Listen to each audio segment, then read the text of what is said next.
everyone, I'm back today to answer a two-part reader question, which is, can you show me a demonstration of a twin needle, and can I use a rolled hem when stitching with a twin needle for the top stitching? So I'm going to do the twin needle demonstration at the end of this video, but I first want to answer the second part of the question, which is, can I use a rolled hem?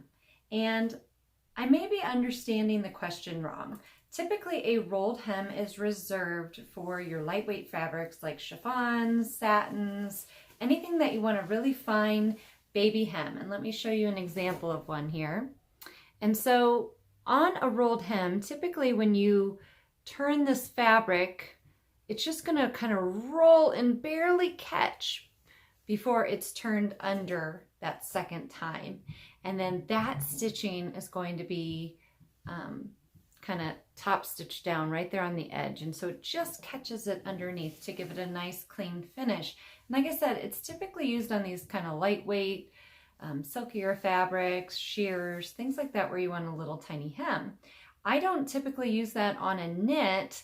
One, it would be really hard to get that turn and just barely catch it. Bulk wise with a heavier weight knit or just most knits that I would use.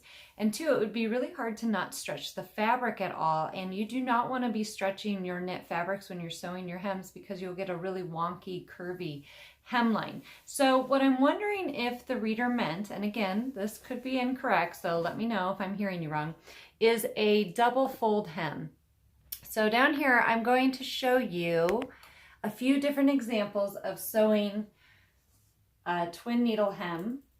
So you can leave one edge raw and just press it to the wrong side, okay? Take it to your machine and do your twin needle, which I'm going to show you what that would look like on that. That's one way. The double fold hem that I'm wondering if the reader meant is, let's say you had a 1/2 inch hem and you wanted a cleaner line. You'd fold over 1/4 inch and press, and then you'd fold over another 1/4 inch and press again. And this would be a double fold hem. And for that, you could use that on a knit to get a cleaner finish. So I'm going to assume that the reader was talking about a double fold hem. But if I'm wrong, let me know and I can try to answer your question correctly. So I want to talk about ways that you could stitch this using a twin needle and show you a demonstration. The first thing I want to mention is using a hem tape. A hem tape is going to help tremendously with stabilizing that hem and giving your fabric something to hold onto while still maintaining stretch and just give a more professional look, in my opinion. And I just picked up this one the other day because I was out. Typically I use like a little 1/4 inch Wonder Tape, but this Heat and Bond soft stretch has been wonderful. I've been using it. However, it is a little bit wider. This is a 5/8 inch one, and so if you're working with a smaller hem allowance, you'll need to get something narrower, and I'm not sure if this one comes in a narrower width or not. But I'm going to show you how this would work and how you would use it with your twin needle. Okay, let's say that you want to just do a single fold hem, but you want to use some stabilizer tape. What you're going to do is place your tape with the paper side up and just use like a 5-second press to make sure it adheres. Okay, let it cool. Typically you'd wait a little bit longer, but for the purpose of this video, I'm gonna speed this up. And you can see that didn't quite come off cleanly because I didn't let it cool. But now you have your adhesive on your fabric. So you're gonna press up your hem, press it again here, allow that glue to melt and adhere together. And now you have this piece of fabric that you can take to your machine, and you don't need pins. which is really nice when you're using that twin needle, because remember, you have to do it on the right side. So now you don't have to be reaching back here to remove any pins. You can kind of feel a little bit where that edge is that you're going to catch, and it still maintains its stretch.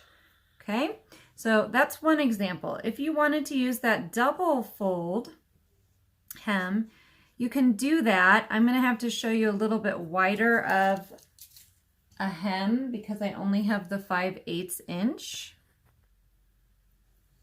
So to do that, you're going to press up. Let's even just go smaller here. Let's do kind of that 3/8 inch for our first fold, and then we're going to press with the paper backing on top of that one.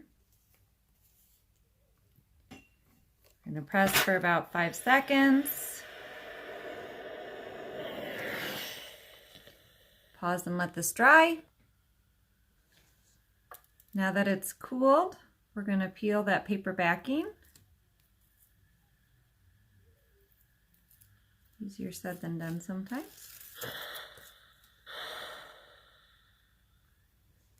And now we're going to press it again. You can see I wasn't very good about letting it cool. Impatience. Going to press that again. All right, and now we have our double fold hem without any pins or anything. It still maintains its stretch. Okay, so I'm going to show you that. The other way that you would normally attach your finishing bands, like around the armholes or neck holes, is this is the band piece, and then I'm pretending this is the bodice or the arm side. And you would pin this on, match up the raw edges, use your seam allowance and stitch this on, and then I'm going to come back and show you what it would look like. So this is just a side note, but when I am using my serger to attach my bands, typically I baste them on and then use my foot guide to follow that stitching line. Here is another way that you can do that. You can use the back of your foot and kind of line it up with the back of that band. And if you keep that equal all the way down, it will give you a nice, clean, even band as you're stitching. Okay, so I serged this faux band on here, and you can see when we turn it to the right side, we're going to want to give it a press and press that seam allowance towards the fabric.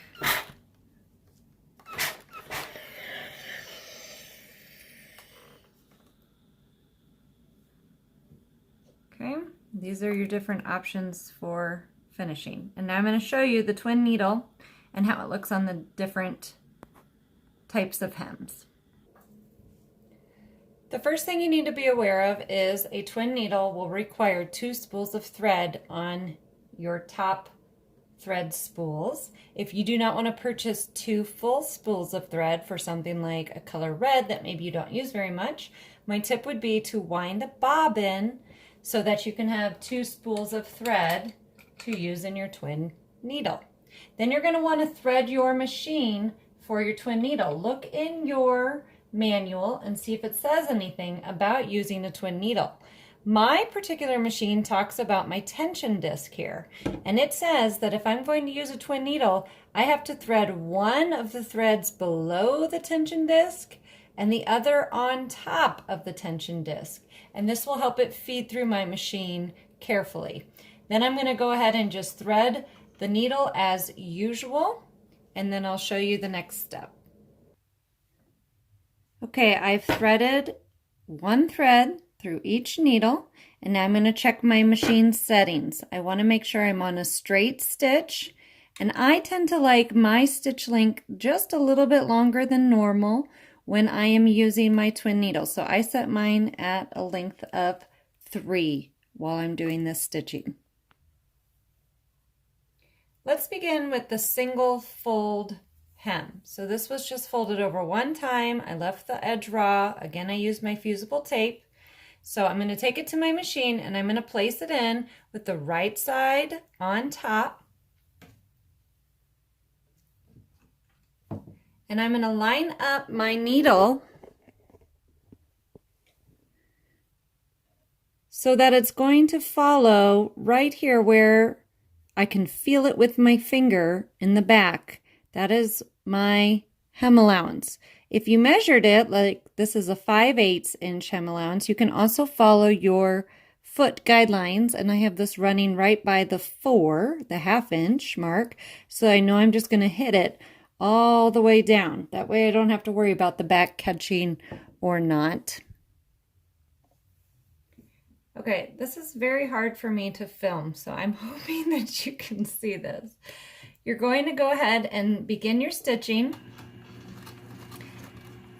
You can backstitch at the beginning, or you can choose to pull both your threads through after you're done stitching if you're worried your machine will kind of get caught up. My machine can be a little finicky, so I'm not going to backstitch on this demo. But just play around with it on these scraps and see. And basically you're just going to take it slow and keep stitching, following that seam allowance, not stretching your fabric while you're sewing.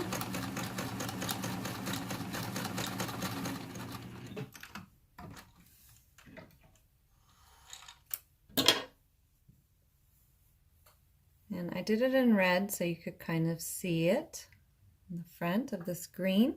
There's your twin needle line of stitching, and on the back you can see that I'm on the edge of that hem. Not a perfectly straight line, but I'm there, and that's how it looks.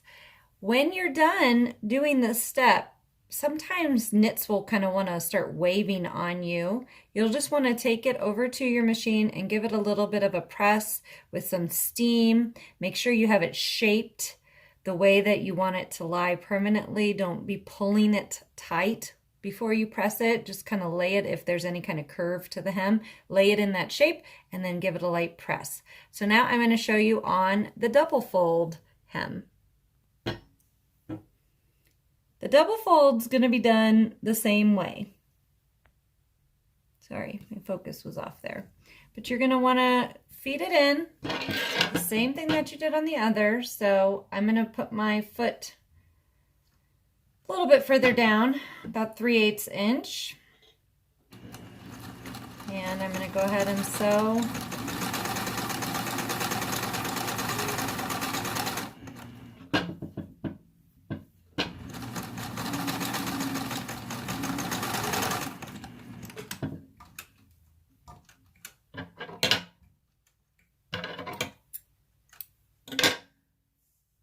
Okay, and again, there's your 2 lines of stitching. Here's what it looks like on the back.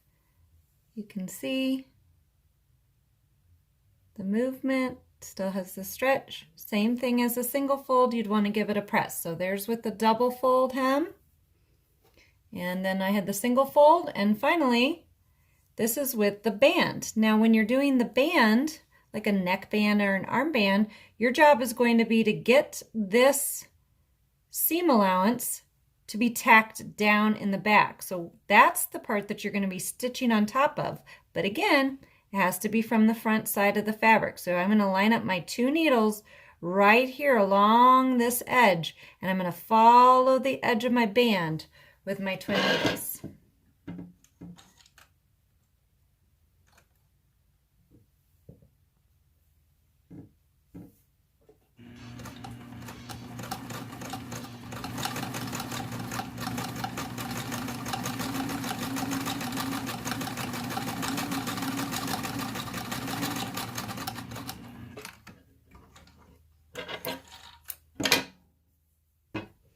And here it is for the band.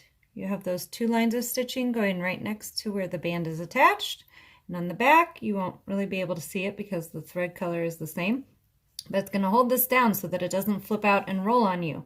Again, this would be the stitch that you would be using on an arm band, a neck band, any kind of band that you would be adding to your knit fabrics. This is typically what I use, or the honeycomb stitch for the decorative top stitching to hold those down. They hold up beautifully, they last really well, and I think the honeycomb stitch is a little bit more forgiving, as I talked about before, because you don't have to be quite so careful about this line in the back, but that is how it looked on the 3 different types of hems. So that's it. That'll do it today to show you the twin needle demonstration. I hope that answer helped out. And again, if I had that wrong about the double fold hem versus the rolled hem, please let me know. But until next time, happy sewing.